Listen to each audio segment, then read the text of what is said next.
Hola, doctora. Buenas noches. Gracias por estar. No, se lo merece. Por favor. Muchas gracias. Primera vez en la tele, ¿eh? Primera vez, sí. No estoy acostumbrada Bueno. a todo esto. Pero bueno, acá estoy para dar las respuestas. Ante todo, para dar las respuestas ante los interrogantes o preguntas que usted me haga. Ok.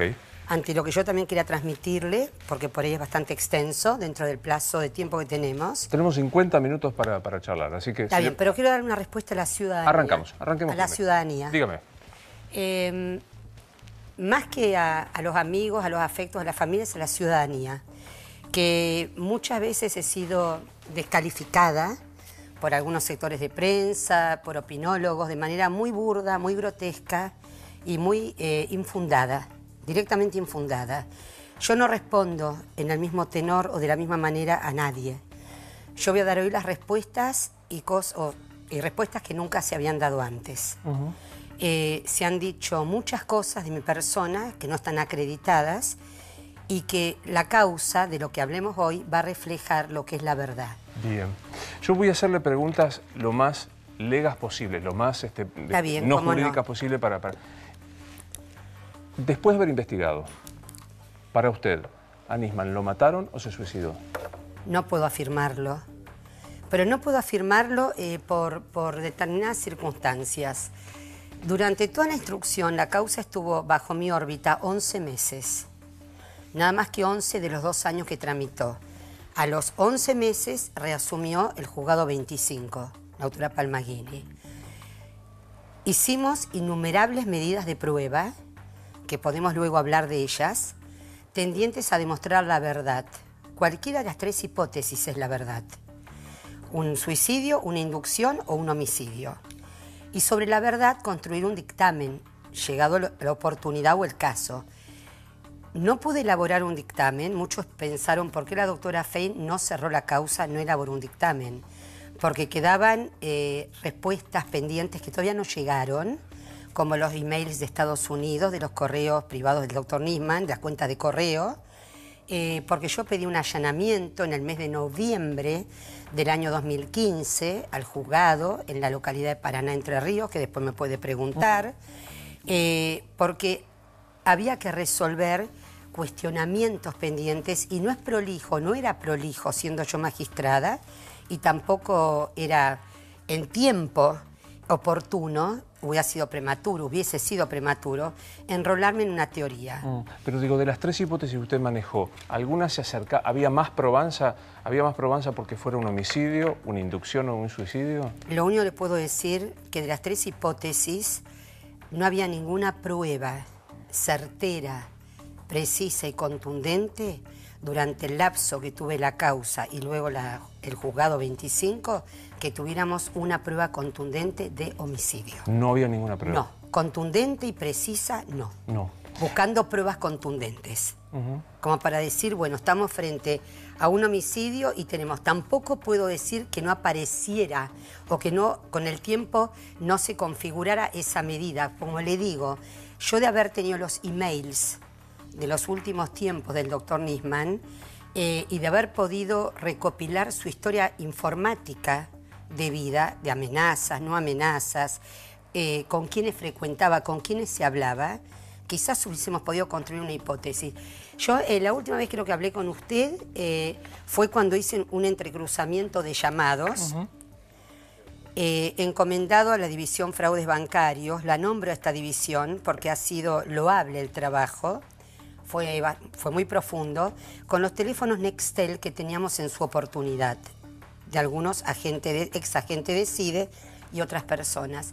Ese intercambio de comunicaciones que hubo, interlocutores de ese domingo 18, que no se había dado jamás retrospectivamente, ningún otro día sí me llamó la atención. O sea, a ver si lo entiendo como usted lo está diciendo. El día que muere Nisman, después discutiremos la fecha. Sí, exacto. Se produce entre varios agentes de la CIDE y otras personas más. Una comunicación que no era habitual. Que no era habitual, que comenzó aproximadamente, no tengo exacto, entre 8 o 9 de la mañana, y culminó alrededor de las 22, 23 horas, cuando toma estado público la noticia del fallecimiento del doctor Nisman, aproximadamente en esa gran franja horaria. ¿Puedo preguntar quiénes eran estos titulares de los Nextel? De los Nextel, bueno, empezamos por el teléfono de radio Nextel del señor Jaime Estiuso. A partir de ahí empezamos a obtener las intercomunicaciones con el señor Massino, el señor Pocino, el señor Milani, y de ahí en más otras personas, era un grupo de personas que hablaban entre sí. Si lo que usted está relatando es que esa noche, ese día... Hablaron entre todos... Milani, Pocino, Estiuso... Massino. Y Massino, y no era habitual que pasara eso. Y Mena, o sea, hay varios. Lo que pasa es que cuando yo los cito, ocurre esto, a prestar declaración testimonial, primero para escuchar los motivos de esa conversación, la relevancia de lo que, o la importancia del diálogo que pueden haber mantenido, todos aludieron a un partido de fútbol en ese fin de semana, a situaciones, a la denuncia de Nisman que tanto se hablaba. O sea, fueron referencias muy genéricas. Es difícil, reconozco, poder establecer de ese intercambio telefónico entre tantos interlocutores, determinar realmente qué pudo haber pasado durante todo ese día hacia esa mirada, mirando a esas personas, ¿no? Le pido que hagamos un punto porque es muy interesante. Usted dice, pero voy a ir a los lugares cuando usted toma nota, cuando es llamada, porque estaba de turno, totalmente, para llegar a la casa, y le planteó cosas que se han dicho públicamente. Cuando llegó la doctora Fein, antes Bernie había limpiado la escena del... Digo crimen en términos bien penales, la escena de la muerte. Bueno, yo ahí contesto. Primero que describan qué es limpiar. Porque si hablamos de contaminar, que hablaron también contaminar o limpiar, es alterar la esencia de las cosas que hay, destruir, provocar un daño. Cuando yo llego al lugar del hecho, primero llego porque recibo el llamado telefónico a las 00:20 de la madrugada de mi secretario que fue notificado del hecho. Previamente acepta la competencia al juzgado. Esto lo aclaro porque han dicho a Fein le tocó porque era más conveniente la Fiscalía de Fein que una federal. También se habló en su momento de conveniencias. Nosotros no elegimos los turnos, están predeterminados. Entonces, el juez acepta la competencia, no la doctora Fein. El juez se apersona al lugar. Cuando yo llego con su secretario, con Otto Ordonarina, el secretario del 25, porque el juez no es del 25, subrogaba. Estaba subrogando por un día. Cuando llega la doctora Fein, en un primer momento no advierto la presencia de Bernie. Me estaban esperando todos en el pasillo de lo que es el ascensor de servicio, en el vestíbulo, en el pasillo común. En ese momento me cuentan que había llegado la unidad criminalística, que estaba la unidad criminalística, y escucho la voz de Bernie. Yo entiendo, primero, que Bernie, desde que yo llegué, no antes, desde que yo llegué, estuvo en todo momento atrás mío. Es un secretario de seguridad, no era un vecino de Le Parc, un vecino más de Le Parc. Él podía, como en todos los hechos de Estado público a los que concurrió, no es al primero, cualquiera que lee... Ángeles Rawson. Sí, Ángeles Rawson estuvo en la Fiscalía. Cualquiera que lee la historia o el historial de la trayectoria de Bernie va a ver los lugares que estuvo, las causas en las que participó o dio su apoyo logístico. Yo entendí que era una colaboración de él, porque es un secretario de Fuerza de Seguridad. Y a tal punto lo entendí que él vino siempre, en todo momento, ahora vamos a hablar del procedimiento, caminando atrás mío y después de una hora se retiró. Hora y fracción. La mamá del doctor Nisman, la señora Sara Garfunkel, que fue la garante mayor del lugar, porque al permanecer se constituye en garante de un procedimiento, es la que bajo juramento de ley dijo: nadie entró al baño hasta la llegada de Fein y del juzgado. Eso está en el expediente. La madre del doctor... Está en declaración testimonial. Yo les quiero explicar algo, doctor Novarecio. Nosotros como magistrados en función, yo estoy retirada, pero igualmente nos faltó la verdad. Los abogados pueden decir lo que quieran porque hacen a los derechos de su parte, de su cliente. Pero nosotros tenemos la obligación de no faltar a la verdad, por la ética, por principios y por los tribunales de ética. De decir lo que está en la causa. Lo que no está, no debemos mencionarlo. Y mentir no debemos. Esa es mi forma de actuar. La señora Sara Garfunkel, bajo juramento de ley, dijo a preguntas y frente a las partes siempre frente a querella y a defensa, dijo, nunca entró nadie al baño hasta la llegada de Fein y del juzgado, de la fiscal y del juez. ¿Qué le dijo la señora Garfunkel a usted cuando llegó? No, le di el pésame, no me dijo nada. Yo lo primero que hice es acercarme a decir que lamentaba, bueno, es terrible tener que darle el pésame a quien pierde a un hijo y sobrevive a un hijo. Le dije eso y se quedó tranquila, me lo agradeció. De hecho, voy a destacar un gesto loable de Sara Garfunkel. Cuando murió mi madre también me dio el pésame a mí. También se dijo, había mucha gente, había más de 30 personas. La doctora Fein permitió que hubiese 30 personas, pisotearon la escena, pisaron... No, bueno. Este es un tema del que sí quiero hablar y bien y bastante. Se ha dicho de mí no que pisé, chancleteé la sangre. O sea, se han manejado conmigo de una forma tan grotesca que a veces no entiendo el porqué. No lo entiendo. Cuando llego y me encuentro con la unidad criminalística, lo que nadie habla, porque mostraron un video en televisión, no voy a nombrar el programa ni el periodista, mostraron un video que estaba editado, que no lo muestran de la hora 1 o la hora 0, como quien diría, del primer segundo. Encuentro una unidad criminalística que viene dotada de 11 personas. El jefe de servicio, que es el que levantó las huellas del departamento, los rastros papilares, lo digo acá públicamente, es abogado, licenciado en criminalística y calígrafo público nacional. No es un lego y tiene años de servicio. Ese es el jefe era el jefe de servicio en esa oportunidad, porque cambian, rotan. En la unidad criminalística viene el personal que yo necesito. Laboratorio químico, médica legista, balística y papiloscopía. Por otro lado, el juzgado convocó a gente de la Policía Federal, quienes eran División Homicidios y Apoyo Tecnológico. Muchos no saben lo que es apoyo tecnológico. Es la división que hoy es cibercrimen en la ciudad, que revisa computadoras, teléfonos. Todo eso suma unas 30 personas. Todo eso suma, pero no entraron las 30. Los primeros que entran conmigo son el levantamiento de rastros papiloscópicos, o sea, huellas, porque tiene que hacerlo desde la puerta de servicio en más, el jefe de servicio en ese momento, y entra el video operador y fotografía, 2 personas que van filmando desde la entrada del departamento hasta el baño todo el piso y el contorno del piso para demostrar que no hay ni una mancha de sangre y ningún objeto, pisada o rastro extraño que pudiese denotar o presentar una inquietud para nosotros. Eso no se vio. No existió, no se vio, no está en el video. No, pero digo, el video completo no se vio una parte dentro del baño. No lo mostraron. Cuando llegamos al baño, que no entro al baño, pues está filmación, video operador y fotografía, tienen que empujar la puerta, una pequeña abertura hicieron porque presionaba la cabeza del doctor Nisman contra la puerta. O sea, la cabeza del doctor Nisman estaba... doblada y presionando hacia un costado y presionando la puerta. Para entrar tuvieron que haber empujado. Una pequeña fuerza, para graficar un pequeño esfuerzo o fuerza.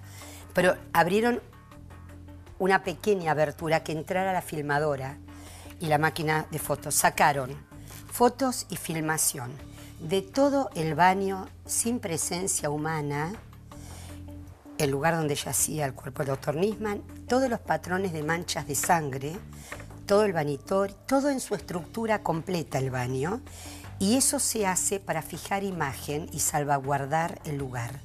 ¿Usted ingresó? Con posterioridad. ¿Pudo ver? Digamos, se asomó, no sé, no quiero usar la palabra asomó porque es fea, pero ¿usted constató por esa pequeña abertura lo que estaba adentro?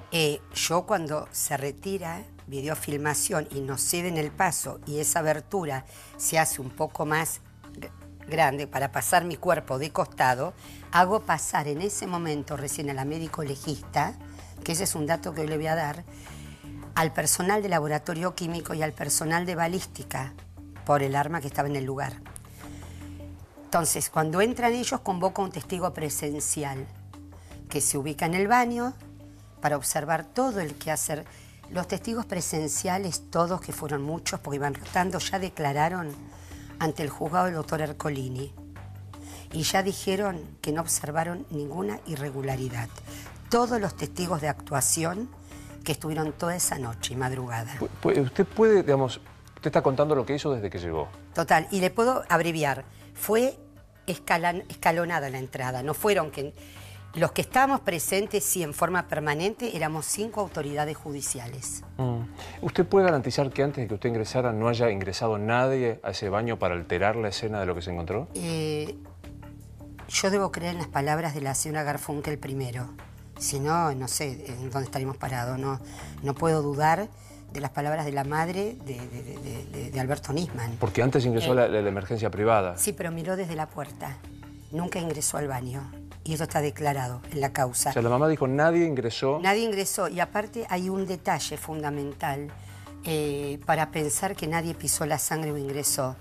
El perito de la doctora Arroyo Salgado, el licenciado Salcedo, que es criminalista, que fue el que participó de una pericia criminalística de la cual nadie habla, en su declaración testimonial, por acá tengo la foja, puedo decirla y todo, manifestó que nunca se afectaron los patrones de manchas de sangre. ¿El delegado de parte de la doctora Arroyo Salgado? Sí, perito de parte criminalista. O sea, el perito de parte dijo, acá no veo nada alterado. No se afectaron los patrones de manchas de sangre. Eso sirvió para hacer la pericia criminalística.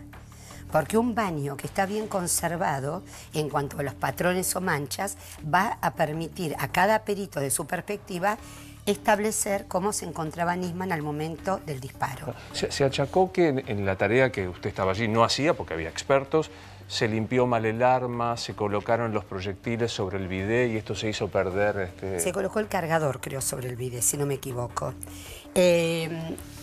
Cuando primero no se limpió el arma, porque la sangre fue despejada. No es que agarraron un trapo y limpiaron el arma, se despejó sangre para ver la numeración, el calibre y la marca. Siempre se hace, porque de lo contrario no se sabe qué arma estamos mandando. En ese momento al laboratorio químico iba. La perito del laboratorio químico que recibe el arma declaró en la causa, también bajo juramento de ley, y señaló que el arma vino del otro lado tapada de sangre. Pueden tener acceso de pedirlo a la causa. Esto es verdad. Y por otro lado, yo me pregunto, si un perito tomó como se visualizó en las imágenes, papel higiénico, despejó la sangre, el perito conoce su arte, su expertise. O sea, yo, con todo respeto lo digo, yo era fiscal, digo soy, bueno, a veces me queda todavía. Yo era fiscal, conocía mis obligaciones, que eran ver la colección de las pruebas, ver el comportamiento y el quehacer de los peritos, pero yo no le puedo dar una clase a un perito. Son nuestros auxiliares. Primero, que no manipulo armas. Segundo, que no tengo por qué manipular armas. Mi profesión como magistrada no me lo exigía y debo confiar en ellos. Hablamos de gente de años de servicio. Imagínese, doctor, en las muertes que no va el fiscal y el juez, porque a muchas no van. Claro. Entonces nada sirve.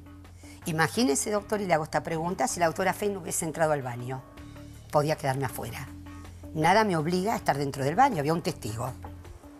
Entonces, si el perito obró como obró, entiendo que su técnica la puede explicar, que debe explicarla él, y la debe haber conocido bien. Hay una frase que usted utiliza en una de las conferencias que eran abrumadoras de periodistas, que es lamentablemente, lamentablemente no encontramos pólvora en las manos del doctor Nisman. Sí. Voy a aclarar dos cosas acá, voy a decir. Primero, yo no estaba acostumbrada a ningún micrófono en mi vida, porque la causa Nisman y el Estado público y mi persona en la calle Tucumán, donde era mi fiscalía, con todas las cámaras sobre a mí y las luces, no era común en mí poder mantener un diálogo fluido o ameno, sabiendo la presión mediática hablo. Lamentablemente no se encontraron residuos o fulminantes, fue porque cuando se hizo el primer barrido electrónico en La Plata, no en Salta, del cual podemos hablar ahora, que se ha mentido, por las partes han mentido con respecto al de Salta, han faltado a la verdad en los medios de prensa. Cuando La Plata dijo que no había fulminante, no se encontró, yo quise que se interpretara que si hubiésemos encontrado fulminante de las 3 características que se requiere la mano de Nisman, era categórico que Nisman hubiera empuñado el arma. Se hubiera suicidado. Empuñó el arma, obligado, no obligado, después se hubiese estudiado. Pero de alguna manera decir, usó el arma, la empuñó. La querella de la doctora Arroyo Salgado dice que después en Salta se demostró claramente que se no, se faltó a la verdad totalmente. ¿No dijo la verdad la querella? No dijo la verdad en 3 cosas. Y le agradezco este espacio porque me da la oportunidad de que la gente sepa quién soy yo. Primero, no sabían que se filmó el baño antes de mi entrada al baño. Han dicho de todo de mí. Segundo, la doctora Arroyo Salgado dijo que no tuvo oportunidad de participar de la autopsia con sus peritos de parte.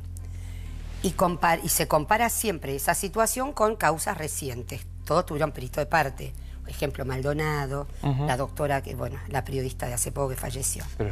La situación fue totalmente diferente. Primero, que yo no conocía la existencia de la doctora Arroyo Salgado, la cual no sabía que ni siquiera estaba en la Argentina. Nisman vivía solo. Segundo, que ella habló por teléfono esa noche y tomó conocimiento de la muerte a las 23 horas por una secretaria del doctor Nisman que estaba en la puerta de las Torres Le Parc, la doctora Soledad Castro. La declaración de la doctora Soledad Castro, yo por eso soy totalmente... Fojas 351 del expediente, dice, me comuniqué habló varias veces con ella ese día, 2 o 3 veces, me comuniqué, le transmití del fallecimiento porque es lo que se comentaba abajo, que se escuchaba, no es que estaba confirmado, se escuchaba. La doctora Arroyo Salgado sabía que la madre de Nisman tenía el teléfono a la señora Garfunkel. Podría no saber que estaba en el departamento, pero sí sabía que tenía conocimiento de que su hijo seguramente había fallecido, más que evidente si es la madre. A mí nadie me transmitió absolutamente nada. Hubo muchas formas de hacerme llegar. Y yo lo digo esto, ya de corazón lo digo, porque en mi vida me he negado a pretensiones de las partes, ni lo hubiese hecho. De muy buena manera, de muy buena gana, hubiese preferido esa inquietud, porque con sus peritos de parte, viendo la autopsia y participando, la cual no fue hecha por un médico forense, un abductor solo, estuvo supervisada por 2 personas la autopsia. ¿Usted dice que nunca pidió la doctora Arroyo Salgado participar de esa autopsia? Nunca me lo transmitió absolutamente nadie, por lo tanto no sé si lo pidió. Entonces nunca me lo transmitió nadie. Porque si usted pide que alguien le diga, no, desmintieron eso. Ella afirmó que no pudo participar. No, nunca transmitió que quiso participar. Y le voy a contar algo que quizás clarifique más el panorama. Me presenta un escrito en la Fiscalía 45, la pareja de la doctora Arroyo, de ese entonces la pareja, 10:15 de la mañana el cargo de recibido, donde dice que quiere participar de la autopsia. La autopsia termina 10 de la mañana. Mantengo luego contacto con ella cuando llego al país ella, y me pide que no entregue el cuerpo, por lo tanto le digo, perfecto, consulte a sus médicos, a sus peritos de parte, a sus médicos de confianza, conservamos el cuerpo debidamente preservado en la morgue para una nueva autopsia, una revisión o una segunda autopsia. El cuerpo se retuvo en la morgue del día 19 de enero al 27 de enero. La entrega fue el 27 de enero. La doctora Arroyo Salgado me presenta un escrito en la Fiscalía donde ella me pone, Fojas 911, que el tiempo transcurrido desde el momento en que se realizó la autopsia impide que aquellas inconsistencias que han sido advertidas en los exámenes forenses puedan ser despejadas mediante una nueva revisión. Nunca me dijo cuáles fueron las inconsistencias. Pero lo que a mí me llama la atención, y yo no imputo nada, me llama la atención, esto es lo que leo, está en la causa, porque nunca supe cuáles fueron. Si un cuerpo se conserva una semana en la morgue en las mejores condiciones, el cuerpo iba a permanecer incólume, intacto, para poder hacerse una nueva autopsia. Eso lo sabemos todos los que estuvimos en la justicia muchos años. Ella, no obstante, toda esta situación se vale de esa autopsia, de la filmación que hicimos esa noche, de las fotografías, el baño libre de personal, digo, el baño vacío, para presentar su informe privado el día 4 de marzo, donde yo me sorprendo, me lo presenta en la Fiscalía, pero previamente lo anuncia públicamente en San Isidro, donde ella dice data de muerte 36 horas, sábado 8 de la noche. Habría ocurrido. Luego ese dato fue rectificado en la Junta Médica. Yo intento, porque me parece que lo que hay que tratar es saber qué pasó con Nisman, pero no puedo dejar de hacer esta pregunta. ¿Mintió la doctora Arroyo Salgado? En cuanto a Salta, que ahora lo voy a leer, sí. En cuanto que no pudo hacer la autopsia, no se le permitió, no pudo, o no permitimos, no quisimos, mintió. Estoy explicando que nunca me transmitieron la inquietud nadie. Y me presenta un escrito de inconsistencias. ¿Por qué nunca lo citó a Diego Lagomarsino, doctora? ¿Quién, yo? Sí. Yo lo cité a prestar una declaración testimonial por la aportación, por la facilitación del arma. Y le voy a decir algo. Quizás que nadie lo sepa. A los 3 días de iniciado la instrucción, el sumario, le pido a la jueza Palma Guini la prohibición de salida del país del señor Lagomarsino por el presunto futuro rol procesal que pudiese tener. Eso está fundamentado y escrito en la causa. No es que se dispuso la prohibición ahora en federal. Se pidió a los 3 días de iniciar la causa por mí. ¿Por qué yo no podía avanzar con el señor Lagomarsino? Porque no podía encontrar pruebas que lo comprometieran más allá de la facilitación del arma. Y esto lo voy a dejar muy en claro porque los querellantes tampoco nunca pidieron la indagatoria de él, pudiendo hacerlo. Digamos nombre apellido para Arroyo Salgado, nunca pidió la indagatoria en aquel momento. No, ni tampoco el doctor, porque en la última etapa, que me tocó intervenir y luego con la doctora Palma Guini, en el juzgado hubo 2 representantes, de Sara Garfunkel y de las hijas de Arroyo Salgado, que eran 2 estudios jurídicos. Ninguno de los 2 estudios jurídicos pidieron jamás el pedido de indagatoria a Lagomarsino, encontrando una mínima prueba cierta y contundente que lo vinculara a un resultado gravoso, es decir, a un homicidio. A un homicidio. Se lo voy a preguntar torpemente, de lo que usted pudo ver en el expediente, de las pruebas que recibió. ¿Lagomarsino es un perejil o es alguien que puede estar involucrado en la muerte? Yo no tengo ninguna prueba contundente de que lo pueda yo, durante mi función, no puedo hablar hoy, yo hablo hasta que yo permanecí en la Fiscalía 45 y hasta donde yo tuve contacto con la causa. Porque yo no vengo ni a hacer una crítica de otros jueces que hoy tienen la causa, que sabrán lo que hacen, entiendo yo así, pero no había ninguna prueba que lo comprometiera con el homicidio en esa época. No solo yo, no lo sugirió la Cámara, no lo vio la juez que tuvo la causa 1 año bajo su órbita. No lo pidieron los querellantes. Para muchos puede resultar inverosímil pensar, durante la instrucción nuestra, que Lagomarsino fue un simple facilitador de un arma. Y yo me pregunto entonces, ¿por qué en el fuero federal reciben nuestra causa, que vino del fuero ordinario, y tuvieron que esperar la pericia de gendarmería para indagarlo? No quiero dejarlo pasar porque usted acaba de tener una frase que seguramente mañana va a tener mucha repercusión, que dijo: no tuve ninguna prueba de Lagomarsino para probar que participó del homicidio. Porque no había ninguna prueba de homicidio. Durante la instrucción nuestra no teníamos ni una mínima prueba que nos pudiera estar frente a un homicidio. A ver si se lo pregunto llanamente. ¿Lagomarsino pudo haberlo matado a Nisman? No lo puedo responder. Pero para poder responsabilizar a una persona de un delito tan grave, me parece que hay que tener pruebas ciertas, precisas y contundentes. Esta es mi respuesta. No lo puedo asegurar porque yo no estoy adentro de la cabeza de Lagomarsino y él tiene su defensa técnica, que bien debe saber lo que ocurrió y bien debe saber cómo encauzar la defensa. Pero no hay ninguna prueba, para nosotros no la hubo, para comprometerlo con la muerte. Quiero hablar un poco, usted ha hablado de lo de Salta y demás, pero se lo voy a preguntar también no jurídicamente. Sí. Yo tengo la impresión que usted cree que alguien lo hizo suicidar a Nisman. Mire, el paraguas, o sea, yo siempre hablé de tres posibilidades y nunca direccioné la investigación por no descartar ninguna, pero ninguna, desde que alguien lo pudo obligar hasta que él pudo hacerlo libremente o que alguien pudo matarlo, vulgarmente dicho. Las hipótesis estaban para analizar las 3.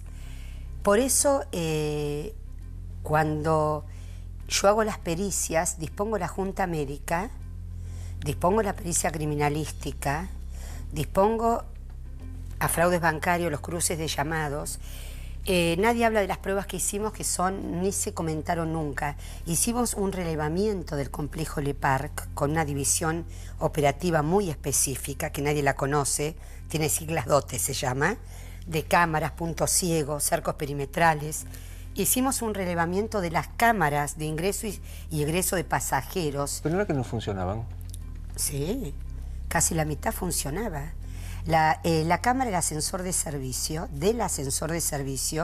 registró todos los movimientos de toda la gente que fue a la casa de Nisman. Inclusive el sábado. Se ve cuando el custodio Benítez entra al departamento. Se ve incluso el día domingo cuando arrojan el diario, a las 9 de la mañana. El ayudante del diariero, lo que fue, se ve, o sea, la cámara, el ascensor principal nunca tuvo cámaras. No estaba dotada de cámara. El ascensor de servicio permanentemente funcionó. O sea, vimos todos los movimientos de la gente que entraba y salía, inclusive el custodio Durán cuando recibe un sobre, Néstor Durán, para llevar a Totti, al periodista y se lo veta y se sabe también que a la noche habló con él, está registrado el llamado. En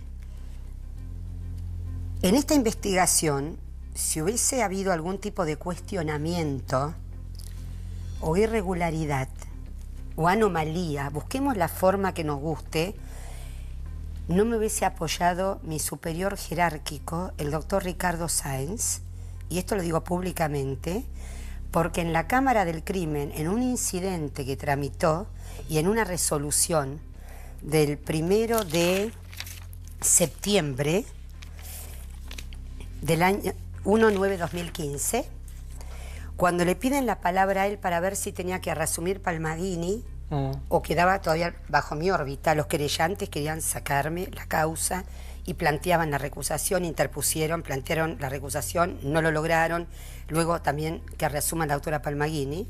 Sáenz concluyó su dictamen diciendo que ningún agravio ocasionaba que la investigación estuviera a cargo de la doctora Fein, dado que no compartía los criterios efectuados por la querella sobre su actuación en el legajo, y terminó diciendo que no cuestionó el trámite en manos de Fein. ¿Por qué cree que la querían sacar?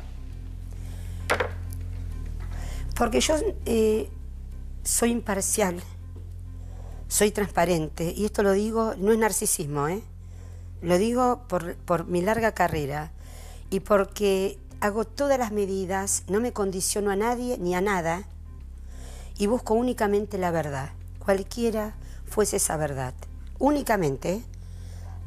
Con todo respeto, una vez dije en los micrófonos, y creo que no sé si lo tomaron a bien o mal, no me preocupa, yo dije, para mí el resultado de que se suicidara, lo indígena o lo mataran es lo mismo, pero lo dije desde el punto de vista jurídico. Yo no conocía al doctor Nisman, nunca lo había tratado ni a su familia. Había que estar ese día en el lugar exacto y a esa hora, donde yo estuve acompañada por 4 autoridades judiciales que vieron todo, y todos trabajaron encomiablemente, y hablo de los peritos, no salgo a defenderlos, vengo a hablar de una labor que había que hacer, y donde el doctor Nisman ha retirado el cuerpo a las 5 de la mañana, y recién ahí entra a prefectura, no antes. Doctora, ¿por qué la pericia ahora de Gendarmería asegura que fue asesinado? Habla de terceras personas, que el cuerpo se movió. No, mire, lo de que el cuerpo se movió, a mí me gustaría que eso lo conteste, que sería importante. Algún médico forense, ojalá lo haga, sobre un cuerpo que tenía una rigidez cadavérica. Y esto lo digo porque participé de una junta médica donde los mejores médicos, tanatólogos, estaban ahí. Y donde el libro de uno de ellos, Tresa, el doctor Tresa, se invoca para establecer la data de muerte en casi todas las autopsias. Es un libro de referencia y de aplicación permanente. La rigidez cadavérica, y esto hay algo muy importante, la médico legista que examina al doctor Nisman, a Fojas 41, digo las Fojas, dice que la data de muerte del doctor Nisman es de 12 a 15 horas. Eran las 2 de la mañana. Mirando para atrás, se habría ocasionado la muerte a las 10 de la mañana, 11 del día domingo. O sea, estamos hablando de lunes a la madrugada. Los médicos forenses coinciden y no trabajaron juntos. Unos trabajaron el cuerpo a través de la junta y con la película de la autopsia, más todos los estudios citopatológicos, toxicológicos, todo, y dijeron 24 horas de data de muerte, desde la autopsia, 8 o 9 de la mañana del lunes, del domingo. El domingo. Coincidirían ambos. ¿Por qué de golpe Gendarmería usa una fórmula, y esto sí lo voy a decir, para establecer la data de muerte? Se llama potasio en humor vitrio. Es un tema o es un aspecto médico que fue descartado en la Junta Médica. ¿Por qué? ¿Por qué? Porque los peritos de parte, la Junta también lo dijo, los peritos de parte, la doctora Arroyo Salgado, de ella, doctores Raffo y Ravioli, dijeron, como el potasio en humor vitrio, de acuerdo a la escuela o a la teoría que se use, que tiene muchas teorías de aplicación, puede dar resultados dispersos de tan largo alcance unos de otros, desde 15 horas a 50. Si yo uso la teoría A, me va a dar 15. Si uso la escuelita 5, por decirlo vulgarmente, sí. me puede llegar a dar 50 horas de data de muerte. Al ser poco racional, el método no corresponde tenerlo en cuenta. Las palabras que ellos usaron... ¿Esto lo dice la propia querella de la doctora Arroyo Salgado? Sí, le voy a decir la foja, porque no me gusta... No me gusta, acá está, 4.794 del expediente. Pero públicamente no dice eso. ¿Eh? Públicamente no dicen eso. Le estoy dando la foja, 4.794, y transcribí, yo sé que esto no le va a gustar a mucha gente, acá está lo del CIF que usted quería saber, doctor, y transcribí... El CIF es alta. Sí, totalmente, y transcribí lo que ellos dijeron del método que no se podía utilizar, porque también es mucho lo que hay, por la dispersión que daba en cuanto a horario. Pero creo lo que usted me está diciendo. Y la foja. Lo pueden chequear con la foja. Se puede buscar. ¿La apretó el kirchnerismo para que...? Vamos a hablar. Es algo que a mí a veces me sorprende. A mí me sorprende. Cómo los medios de prensa... primero que yo no fui nombrada en la época del kirchnerismo fiscal, ni mucho menos, ni no le debo ninguna vela a ningún santo en mi vida. Gracias a Dios. Si lo hubiesen hecho, lo hubiese denunciado. Pues yo no soy persona que negocie nada en mi vida. Y esto lo mantuve y lo sostuve hasta el último día de mi función. He dicho públicamente un día muy enojada en la calle que a mí no me manipulen de ningún lado, ni de uno ni de otro, políticamente, ni oficialismo ni oposición, porque yo no estoy en un juego político.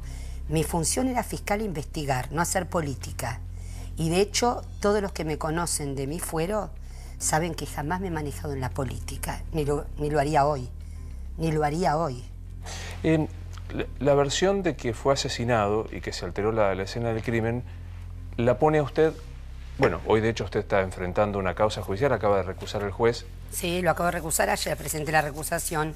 Y el juez, me parece en el día de hoy, que corrió vista a una de las partes y en las recusaciones no se debe correr vista. Pero bueno, eso es un tema técnico. Un tema técnico, ¿no? Pero digo, algunos dicen, no sabía, no estaba a la altura de las circunstancias, y otros dicen, lo hizo deliberadamente para encubrir el homicidio. ¿Qué tiene para decir? No le digo a los que lo decían, sino a la ciudadanía. Bueno, mire, a la ciudadanía le digo, primero para encubrir lo que no sabíamos que había, primero. Yo no puedo encubrir algo que no conozco, que llego a un lugar y no conozco ni cómo estaba el cuerpo, ni dónde estaba el cuerpo. No conocía a nadie de las personas que estaban en ese medio esperándome, absolutamente a nadie, y para eso se pueden chequear los teléfonos, y de hecho se han chequeado. A nadie, ni del Poder Ejecutivo, ni del Legislativo, a nadie. No conocía el entorno del doctor Nisman, que nunca lo conocí en mi vida. Entonces, no se puede simular lo que no se califica. Si yo hubiese hecho un dictamen calificando el hecho como suicidio y pidiendo un archivo, hubiesen dicho, la doctora se enroló en la hipótesis, planchó, discúlpeme el término, planchó, cerró la causa. Yo trabajé 45 cuerpos, instrumentamos con mi secretario y el equipo que me acompañó de mi fiscalía, no gente ajena, con medidas y pericias que quizás no conformaron la querella, porque los resultados para ellos no era la esperada. Porque hay una resolución del juzgado cuando la querella plantea que reasuma justamente el juzgado de lo que hablamos de hace un rato, donde la propia juez o el juzgado ataca la querella y dice que los que direccionaron la investigación fueron ellos. Está en un párrafo de la resolución.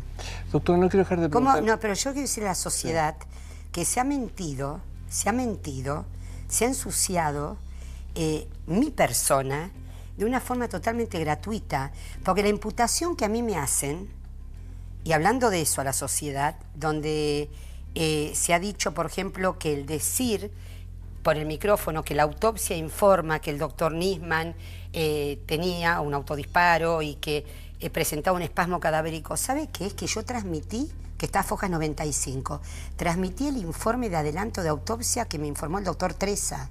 Yo tengo la obligación de leer palabra por palabra de un adelanto de autopsia lo que me transmite un médico forense. No puedo inventarlo. Está claro. No quiero dejar de preguntarle, dice la querella, la querella, cuando digo querella, la doctora Rosa Salgado, dice que las computadoras se accionaron remotamente o en la casa de Nisman.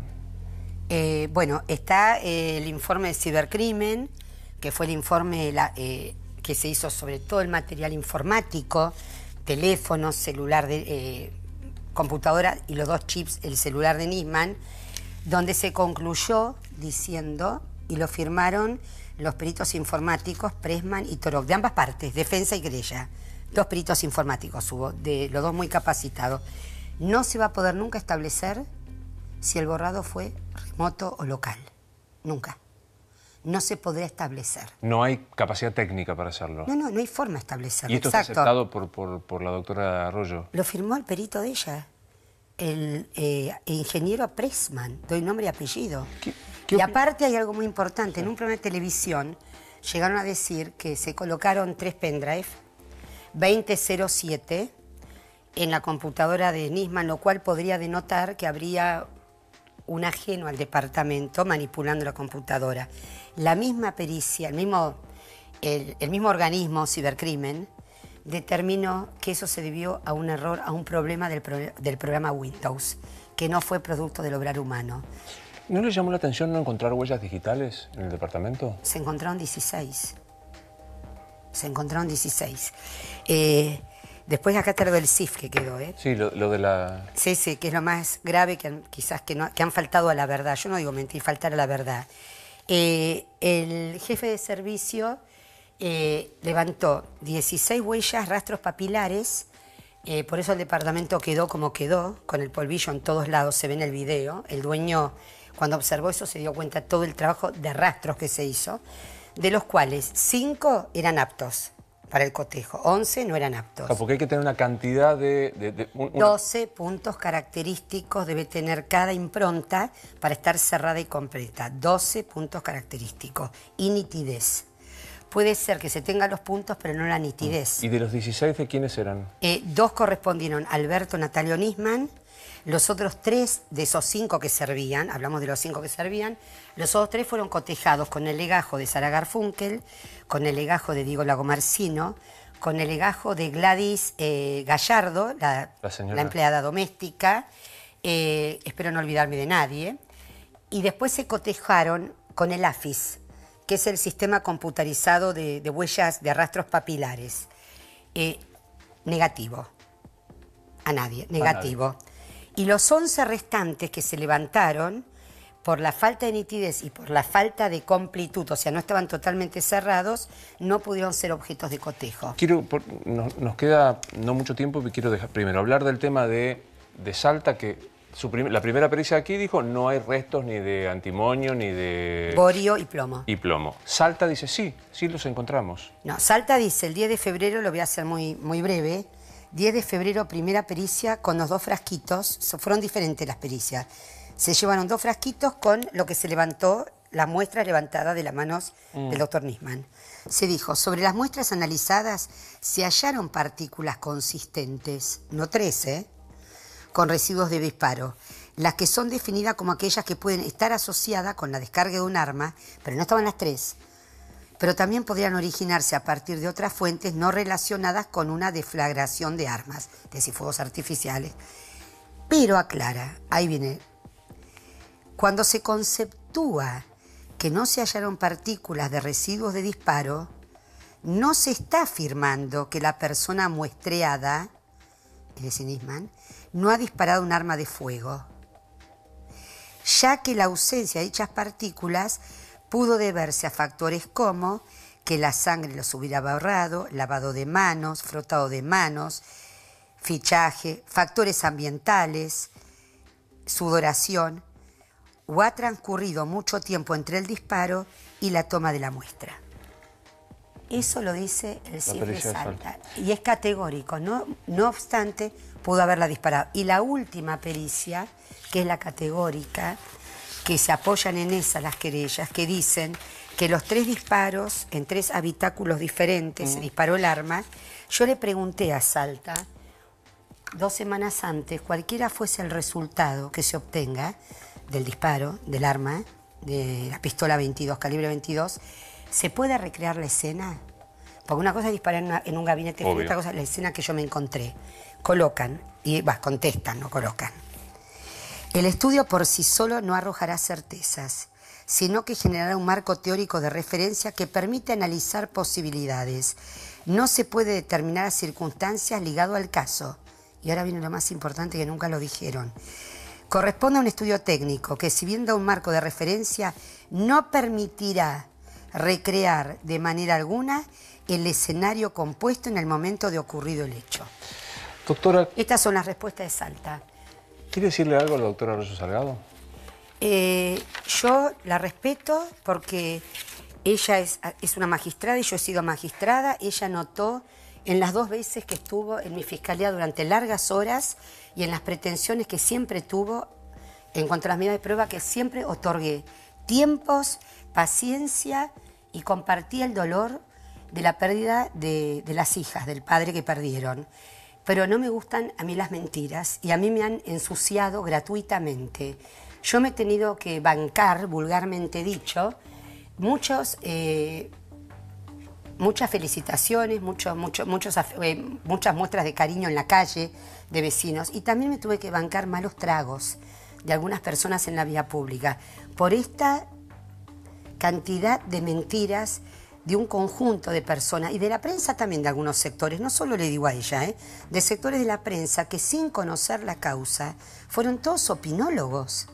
Pero nadie vio que hubo un video, nadie habla de los peritos, nadie da clases. Todos saben todo y nadie tiene un título habilitante, que es lo más grave. Tengo que hacer esta... Le tengo que decir a la doctora Arroyo Salgado que yo no quería llegar a esta instancia, a hablar, a decir que han mentido y a demostrar todo sobre papeles. Lo que sí le pido a la doctora Arroyo Salgado, a los abogados o a cualquiera que quiera hablar de mí, que quiera replicar todo esto o que quiera contar su versión, que lo haga documentándolo, por favor, que lo muestren en papeles. Doctora Fein, ¿lo mataron? Que lo decida la justicia, pero con la verdad.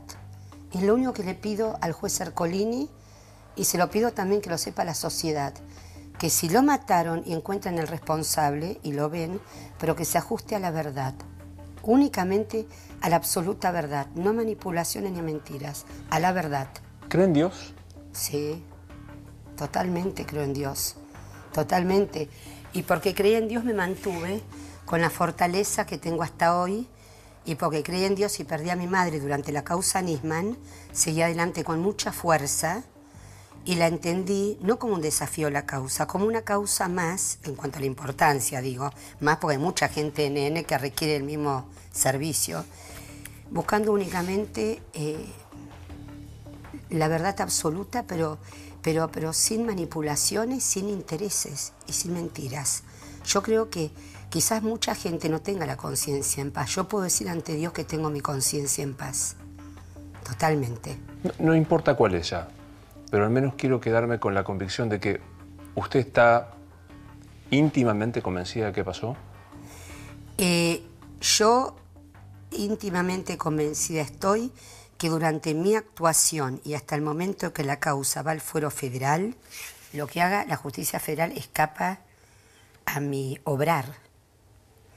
No había ninguna prueba contundente, concreta y precisa de un acto homicida, mientras estuvo en la justicia de instrucción. Y hoy relaté todo lo que hay, como pude, y mucho más, de la Junta Médica brillante. Nunca entendí, no entiendo por qué Si el juzgado 25 dispuso la pericia de gendarmería con los médicos forenses, con la participación de médicos forenses, en federal no se hizo, ni se los consultó. Nunca entendí, lo digo como es magistrada, que estaba obligada a hacerlo, que si tengo una pericia que me dice B y tengo una junta médica de grandes profesionales que me dijeron A, ¿debo hacer una tercera pericia? ¿O debo por lo menos escuchar a esos médicos forenses para fundamentar sus conclusiones? No me puedo quedar a ciegas con una pericia. ¿Hay algo que no le pregunté que quiere que le pregunte o quiere decir? No, me preguntó todo. Y estoy más que contenta, más que tranquila y feliz de haber podido darle todas las respuestas que quiso saber de mí. Amé a la justicia, amé mi función, puse toda mi pasión y la única que espero es que haya honestidad. No, esto no fue ni una defensa técnica ni una acusación pública. Esto fue mi imagen ante la ciudadanía. El resto escapa a lo que yo pueda esperar. Háblele al ciudadano a pie que no es abogado, que no entiende pericia, dice, para mí que lo mataron a Nisman. Háblele desde el corazón y no desde el código. Bueno, desde el corazón le digo que yo para poder, si yo tuviese tenido que acusar a alguien de homicidio, cualquiera sea el nombre y apellido de la persona, yo hablo como ciudadana y como ex magistrada, tenía que sentirme obligada a encontrar las pruebas para tener mi conciencia en paz de que esa persona era el autor de un hecho. Yo creo que la justicia se construye sobre evidencias. Entiendo así que se construye sobre evidencias. Se construye con total honestidad y transparencia, despejado de total tipo de intereses, políticos y económicos, de todo tipo de intereses. Los que buscamos la verdad y somos honestos, a veces no conformamos a lo que esperan otras partes. No conformamos o no les servimos a los intereses de otras partes. Esto fue manifestado en la causa por el juzgado, no lo invento yo. Entonces digo al ciudadano que bueno, que cuando a mí me dicen a Nisman en la calle, hablando con la gente, para mí lo mataron, siempre digo, en la sociedad puede haber dos miradas, yo la respeto totalmente, porque cada uno puede tener la idea, la apreciación o el sentir que le parezca. Dentro del expediente no es. Dentro del expediente debemos tener todos una misma mirada. Mirar lo que hay, ajustarnos a eso y respetar la letra de lo que es en esa causa. Ha sido muy amable, le agradezco mucho, doctora. No, le agradezco a usted el espacio que me brindó. Por favor. Doctor. Esto es Luis Novarecio Entrevista. Hasta mañana.